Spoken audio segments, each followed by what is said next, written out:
नमस्कार, मैं हूं कृष्णानंद सिंह और आप देख रहे हैं YouTube channel education portal Krishna. आज हम लोग इस वीडियो के माध्यम से प्रैक्टिस सेट का अभ्यास करेंगे। कुल प्रश्न 50 होगा, जिसमें हर विषय से प्रश्न को रखा गया है। सबसे पहले शुरू में हम लोग 5 प्रश्न व्यवहारिक गणित यानी कि जो एलिमेंट्री मैथमेटिक्स है उसका देखेंगे 5 प्रश्न। इसके बाद हर विषय से इतिहास, भूगोल, नागरिक शास्त्र, अर्थशास्त्र, भौतिकी, रसायन शास्त्र, जीव विज्ञान, कला और संस्कृति और अंत में करेंट अफेयर्स यानी कि समसामयिक प्रश्न को भी देखेंगे। काफ़ी अच्छा इंटरेस्टिंग यह प्रैक्टिस सेट बनाया गया है। चैनल पर पहली बार है तो चैनल सब्सक्राइब कर लेंगे परीक्षा की तैयारी के लिए। इसके साथ साथ अन्य शिक्षा विभाग से जुड़े खबर के लिए। वीडियो अच्छी लगने पे तो लाइक करेंगे ही। चलिए पहला प्रश्न की शुरुआत करते हैं। सबसे पहले हम लोग मैथमेटिक्स का कुछ प्रश्न देखते हैं।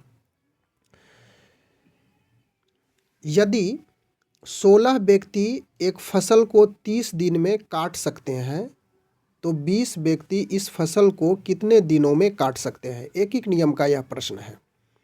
तो यहाँ पे देखिए 20 व्यक्ति पूछा गया है और कंडीशन है कि 16 व्यक्ति एक फसल को यानी कि खेत में लगाया गया फसल 30 दिन में काट लेता है। तो 16 व्यक्ति 30 दिन में फसल को काटा, तो यदि एक व्यक्ति लेंगे तो निश्चित रूप से यहाँ पे समय बढ़ेगा, 30 गुना 16 दिन लग जाएगा। और यहीं पे 20 व्यक्ति है तो 20 व्यक्ति लाएंगे तो समय पुनः यानी कि दिन घट जाएगा। तो इस प्रकार से इसको कटा दीजिए। 0 0 2 8 16, 8 और 3 गुना कीजिए, 8 तिया 24। ऑप्शन नंबर यहाँ पे बी आपका मिल रहा है। मैथमेटिक्स को ध्यान रखिएगा, अंदाज से नहीं बनाइएगा, इसको सोल्व करके ही बनाइएगा, आपका एकदम 100% सही होगा। इसमें कन्फ्यूजन की संभावनाएं नहीं होती है। दूसरा नंबर प्रश्न है, बराबर क्षमता के पंप किसी टैंक को 7 दिन में भरते हैं। टैंक को 5 दिन में भरने के लिए अतिरिक्त पंपों की ज़रूरत होगी। 6, 7, 14, 21 इस तरह से ऑप्शन दिया हुआ है। 15 पंप किसी टैंक को 7 दिन में भरता है। तो यहाँ पे देखिए 5 दिन में पूछा गया है। तो सबसे पहले हम निकाल लेते हैं कि 7 दिन में 15 पंप एक टैंक को भरता है। तो एक दिन की बात करें तो इसे भरने में अधिक समय लगेगा, 15 गुना 7 कर देंगे, इतना पंप की ज़रूरत होगी। 15 गुना 7 पंप की ज़रूरत होगी एक दिन में। और यदि 5 दिन काम को लिए तो 15 गुना 7 बट्टे 5 इसमें भाग लग जाएगा। 5 तिया 15, 7 तिया 21। ऑप्शन नंबर डी आपका सही होगा। यहाँ पे यह नहीं देखना है, थोड़ा सा इसमें और हम लोग बातें कर लें। अतिरिक्त पंप की ज़रूरत है तो प्रारंभ में 15 पंप यहाँ पे लिया गया है और टोटल 21 पंप की आवश्यकता है। तो कितना शेष बच गया? 15, 7, 21, यानी कि ऑप्शन नंबर बी 7 अतिरिक्त पंप और इसमें ज़रूरत पड़ेगा। ऑप्शन नंबर बी आपका सही होगा। इसके बाद तीसरा नंबर प्रश्न है। सभी प्रश्न किसी न किसी प्रतियोगिता परीक्षा में पूछे गए हैं, उन्हीं प्रश्नों को यहाँ पे संग्रहित किया गया है। तीसरा प्रश्न है, यदि 7 मकड़ियाँ 7 जाले 7 दिनों में बुनती है तो एक मकड़ी एक जाल कितने दिनों में बुनेगी? यानी कि 7 मकड़ियाँ 7 जाल 7 दिन में। तो एक मकड़ी यदि लेते हैं और 7 जाले ही बुनना है तो निश्चित रूप से अधिक समय लगेगा, 7 गुना 7। यदि एक मकड़ी ले लें और उसके बाद एक ही दिन का समय लगाएं तो 7 गुना 7 बटे 7 हो जाएगा। और इसके बाद एक एक करके लेके चले हैं तो एक मकड़ी एक जाल कितने दिनों में बुनेगी? तो 7 7 यहाँ पे आपका कैंसिल हो गया, सिर्फ 7 बच रहा है। ऑप्शन नंबर बी आपका होगा, 7 दिन में जाल बुन देगी। यह तीसरा का बी ऑप्शन हुआ। इसके बाद आगे चलिए, चौथा नंबर प्रश्न में किसी संख्या के 30% का 15% 18 है तो संख्या क्या है। ऐसे सब प्रश्न में यह जो कोमा दिया हुआ है इस पे भी ध्यान रखिएगा, इससे काफ़ी मदद मिलती है प्रश्न को बनाने में। किसी संख्या का, तो संख्या हम लोग x मान लेते हैं, का मतलब गुना कर देंगे, 30% 30% हो गया, यहाँ भी 100 कर दीजिए, प्रतिशत का 100 कर दिए, का फिर का कीजिएगा, 15% तो 15 बटे फिर 100 हो जाएगा, और 18 है तो इक्वल टू करेंगे 18। इसको सिर्फ हल कर लेना है, तो यहीं पे कुछ हल कर लें, 0 0 कैंसिल, उसके बाद 5 से कटाइए, 5 तिया 15, फिर 5 दूनी 10, और तो नहीं कटेगा। इसके बाद इसको कटा दीजिए, यहाँ से 3 से 18, 3 छक 18, इसके बाद 3 दूनी 6, और आपका बच गया 2 गुना 100 गुना 2, 2 दूनी 4 और गुना 100, यानी कि 400 वह संख्या होगी। ऑप्शन किधर है 400, ऑप्शन नंबर ए आपका होगा। इसके बाद 5वां नंबर प्रश्न में हम लोग चले, 5 ही प्रश्न है मैथमेटिक्स का, उसके बाद अलग अलग विषय से प्रश्न का अध्ययन करते चलेंगे। 36 का या प्रतिशतता से, इसके ऊपर जो हम लोग चौथा नंबर प्रश्न देखे थे वह भी परसेंटेज सा ही था, और यह भी परसेंटेज से ही दिया हुआ, यानी प्रतिशतता का। 36 का मतलब गुना दीजिए, 8% प्रतिशत का नीचे 100 कर देते हैं, किस संख्या का, तो इक्वल टू करेंगे, तो x का मान लेते हैं कि वह संख्या x है, तो x का 72% है, तो 72 बटे 100, नीचे का पार्ट दोनों इधर कट गया, हर हर का। उसके बाद इसको कटा दीजिए, अंश अंश, 36 दूनी 72, 2 को इधर लाइए तो 8 बटे 2 होगा, तो x इधर बच गया, 2 चौक 8, यानी कि x का वैल्यू आपका 4 आता है, ऑप्शन नंबर ए होगा। इसके बाद यहाँ से 6 नंबर प्रश्न से हिस्ट्री का प्रश्न देखेंगे, यानी इतिहास का। कृष्णदेव राय किसके समकालीन थे। कृष्णदेव राय किसके समकालीन थे, ऑप्शन है शेरशाह, हुमायूं, बाबर, अकबर। तो कृष्णदेव राय बाबर के समकालीन थे, ऑप्शन नंबर सी होगा। अगला प्रश्न है 7वां नंबर, विजयनगर के महान साम्राज्य के अवशेष कहाँ पाए जाते हैं।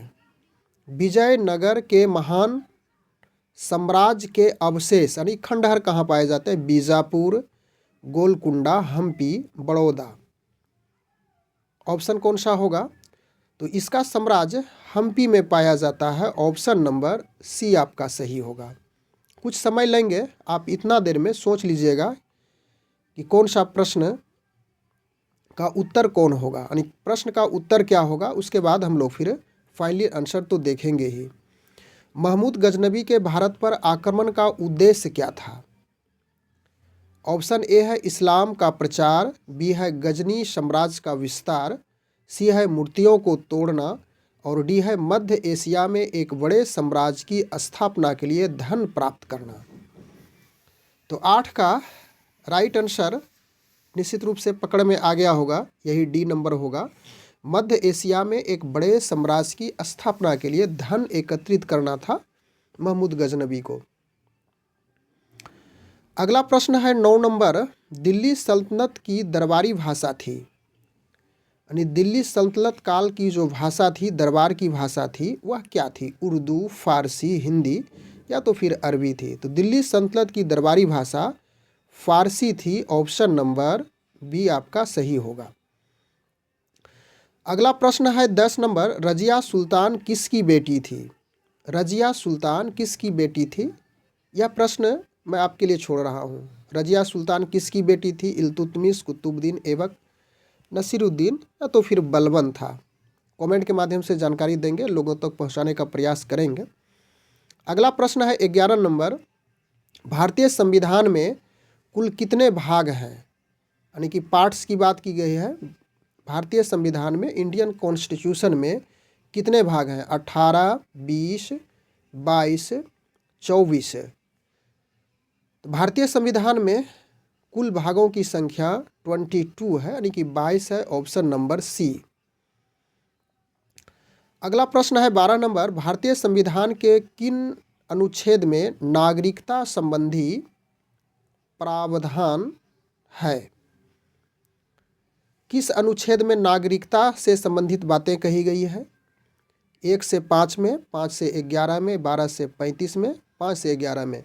तो 5 से 11 में नागरिकता से रिलेटेड, यानी कि 5 से 12 अनुच्छेद में नागरिकता से संबंधित प्रावधान रखा गया है, ऑप्शन नंबर बी। अगला प्रश्न है 13 नंबर, मौलिक अधिकारों का निलंबन। यह सभी प्रश्न हम लोग सिविक्स का देख रहे हैं, उसके पहले हिस्ट्री का देखे थे, 5 प्रश्न था, यहाँ भी 5 प्रश्न देखेंगे। मौलिक अधिकारों का निलंबन कौन कर सकता है? प्रधानमंत्री, संसद, राष्ट्रपति, सर्वोच्च न्यायालय। तो मौलिक अधिकारों का निलंबन राष्ट्रपति के द्वारा किया जा सकता है विशेष परिस्थिति में, ऑप्शन नंबर सी आपका सही हुआ।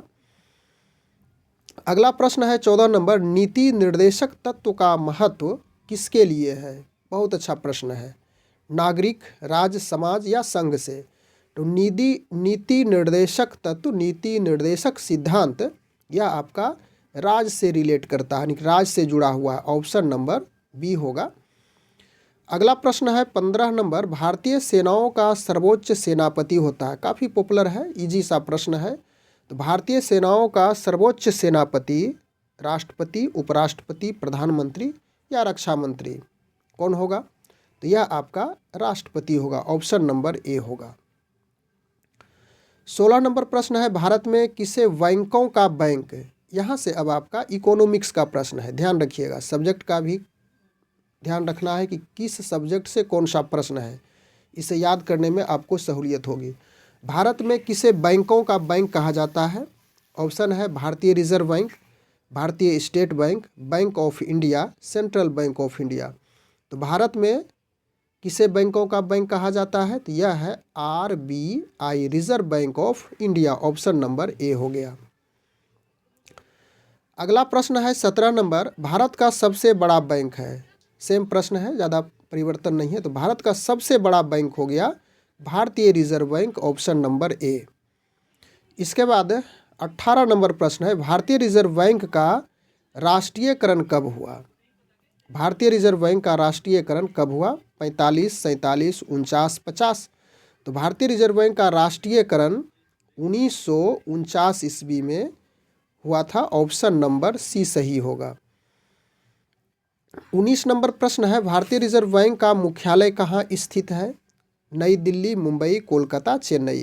तो भारतीय रिजर्व बैंक का मुख्यालय आपका मुंबई में स्थित है, ऑप्शन नंबर बी। अगला प्रश्न है 20 नंबर, शनि ग्रह के उपग्रहों की संख्या कितनी है? 5, 10, 12, 21। तो शनि ग्रह के उपग्रहों की संख्या टोटल 21 होती है, सबसे अधिक शनि ग्रह को ही उपग्रह है। अगला प्रश्न है 21 नंबर, नंगी आंखों द्वारा दिखने वाला सबसे दूर का ग्रह कौन है? बृहस्पति, शनि, यूरेनस या तो फिर प्लेटो, नंगी आंखों से। यह हो गया आपका शनि, ऑप्शन नंबर बी। नंगी आंखों से कहने का अर्थ हो गया कि बिना सूक्ष्मदर्शी या तो बिना दूरदर्शी की सहायता से आप इसे देख सकते हैं। अगला प्रश्न है 22 नंबर, वह कौन सा महाद्वीप है जहां एक भी ज्वालामुखी नहीं है? Australia, Antarctica, Africa, Europe. तो यह आपका राइट आंसर ऑस्ट्रेलिया होगा। ऑस्ट्रेलिया में एक भी ज्वालामुखी उपस्थित नहीं है। अगला प्रश्न है, नवीनतम पर्वतमाला है? सतपुड़ा, यूराल, रॉक्स, इनमें से कोई नहीं। तो आपका यूराल, ऑप्शन नंबर बी, यह नवीनतम पर्वतमाला है। अगला प्रश्न है 24 नंबर, वायुमंडल में सर्वाधिक मात्रा में मौजूद अक्रिय गैस, यानी कि निष्क्रिय भी इसको कह सकते हैं या नोबल गैस भी कह सकते हैं, अक्रिय गैस।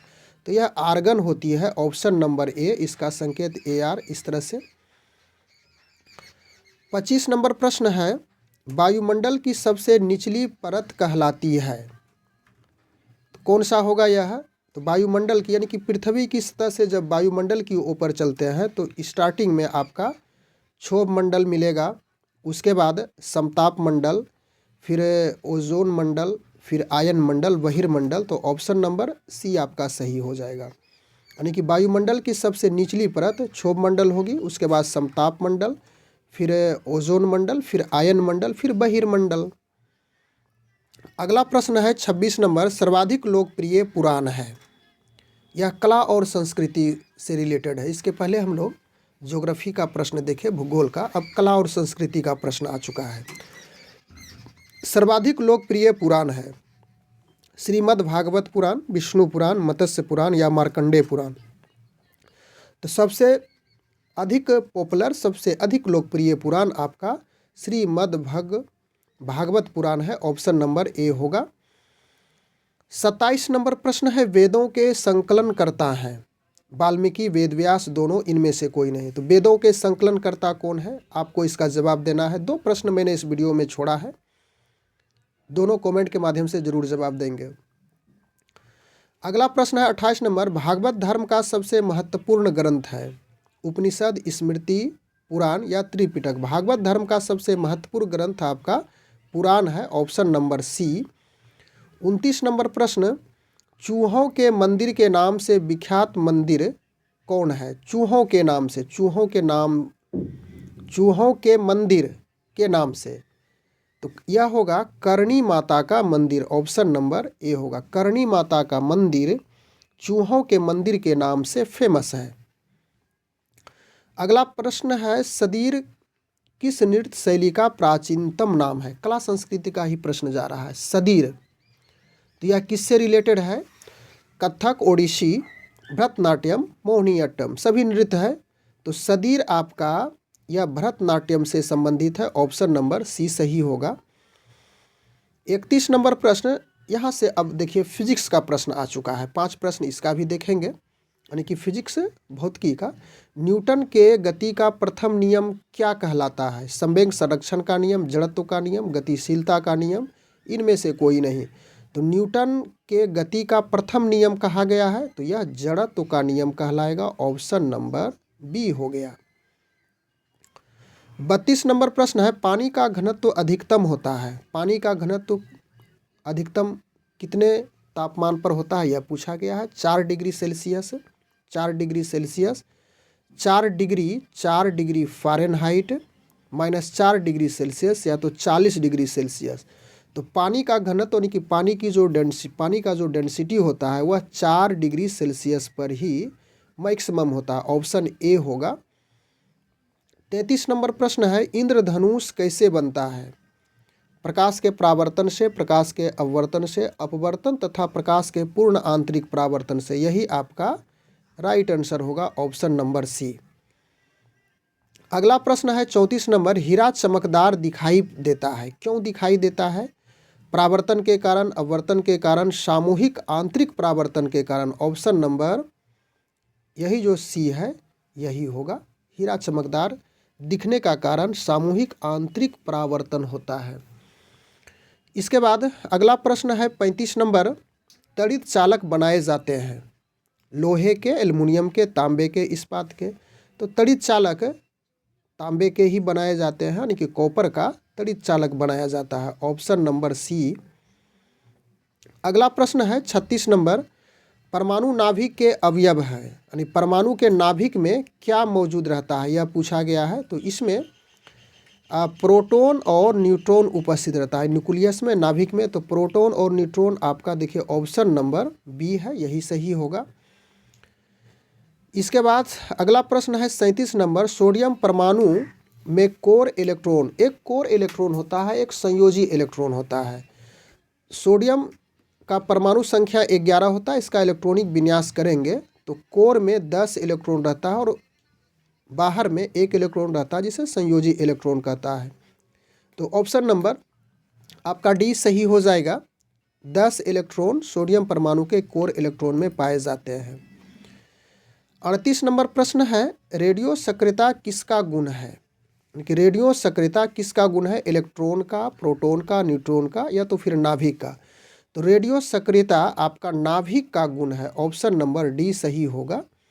अगला प्रश्न है 39 नंबर, रेडियो सक्रियता की इकाई है, यानी इसकी यूनिट पूछी गई है रेडियो सक्रियता की, कैंडिला, फर्मी, क्यूरी, एंगस्ट्रम। तो आपका ऑप्शन नंबर सी यानी कि क्यूरी रेडियो सक्रियता की इकाई होती है। नेक्स्ट क्वेश्चन है 40 नंबर, इलेक्ट्रॉन ग्रहण करने की प्रवृत्ति कहलाती है ऑक्सीकरण, अवकरण, उत्प्रेरण या अभिप्रेरण। तो इलेक्ट्रॉन ग्रहण करने की प्रवृत्ति आपका अवकरण कहलाता है, ऑप्शन नंबर बी होगा। यहाँ से कुछ प्रश्न केमिस्ट्री का प्रारंभ हो चुका है। केमिस्ट्री का आप यहाँ से देखिए, सोडियम इलेक्ट्रॉन परमाणु के नाभिक में तड़ित चालक, यहाँ से हो गया केमिस्ट्री 36, 37, 38, 39, 40 यह केमिस्ट्री था। और अब यहाँ से 41 से आपका बायोलॉजी का प्रश्न है, यानी कि जीव विज्ञान का। फूल गोभी के पौधों का कौन सा भाग खाया जाता है? पत्तियाँ, पुष्पक्रम, जड़ या वनस्पति कलिका। तो फूल गोभी जो होता है उसका पुष्पक्रम यह खाया जाता है, ऑप्शन बी सही होगा।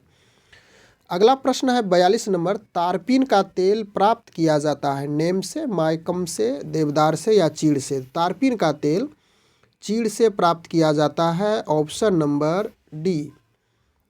अगला प्रश्न है 43 नंबर, विटामिन सी का सबसे अच्छा स्रोत है नींबू, संतरा, आंवला, मिर्च। तो विटामिन सी का सबसे अच्छा स्रोत आंवला होता है, ऑप्शन नंबर सी ही सही होगा। अगला प्रश्न है 44 नंबर, ऊर्जा के किस रूप में प्रदूषण की समस्या नहीं होती है? कोयला, परमाणु, पेट्रोल, सौर, यानी कि सौर ऊर्जा है, ऑप्शन नंबर डी। सौर ऊर्जा से ऊर्जा प्राप्त किया जाता है लेकिन इससे प्रदूषण की कोई समस्या उत्पन्न नहीं होती है। अगला प्रश्न है 45 नंबर, केंचुए में कितनी आँखें होती हैं? केंचुए में कितनी आँखें होती? 1, 2, बहुत, कोई नेत्र नहीं। तो केंचुओं में कोई भी आँखें नहीं होती है, कोई भी नेत्र नहीं होता है, ऑप्शन डी होगा। इसके बाद यहाँ से हम लोग करेंट अफेयर्स देखेंगे। भारत रत्न मिला, हाल का मिला हुआ यह करेंट अफेयर है। कर्पूरी ठाकुर, भरत शर्मा, जोगिंदर सिंह, उपयुक्त सभी। तो भारत रत्न कर्पूरी ठाकुर को, जो कि बिहार से रिलेटेड है, इन्हें ही हाल फिलहाल मिला है, ऑप्शन नंबर ए सही। उसके बाद 47 नंबर है, भारत के राष्ट्रपति द्रौपदी मुर्मू। देखिए इसमें दो प्रश्न, भारत के राष्ट्रपति हैं द्रौपदी मुर्मू और यह कितवें राष्ट्रपति हैं? 15वां, 16वां, 14वां या 19वां। तो यह 15वें राष्ट्रपति हैं द्रौपदी मुर्मू।